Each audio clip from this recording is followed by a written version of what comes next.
Well, I think this is probably more the second way. I mean, really, genomics is just a tool, it's just a technology to support phenotypic selection. So phenotypic selection is a driver, but now it can be done much faster, quicker, more efficiently, thanks to the genomic tools.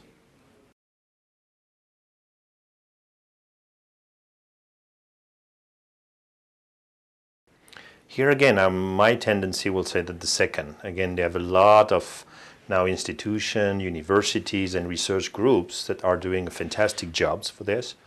And it's very expensive. So again, CGIAR with their partners in developing countries, from my perspective, need to focus on the application side. So they should ensure that the resources that are developed will be translated for the crops and for the target environments that they are working for. So again, it's more on the application, dissemination, and also on the capacity building. So how to train people to use those technologies in an efficient way.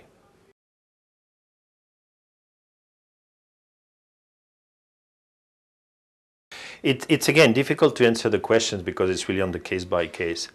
Perhaps what we need also to clarify is that it's conventional breeding versus genomics. At the end, we should talk about integrated breeding. And integrated breeding has the options to have genomics or not, because genomics doesn't help in any case. So I think that's again very case by case. We have integrated breeding, and the genomic components can be very important depending on who lead the research, or be just a complement like on quality control and these kind of things. So very scalable depending on the target.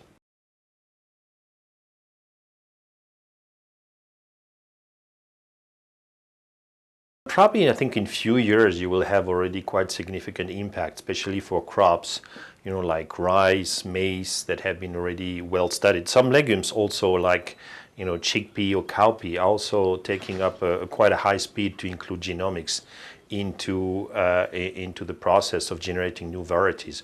So for those, probably in less than 5 years, we'll have the first products on the market.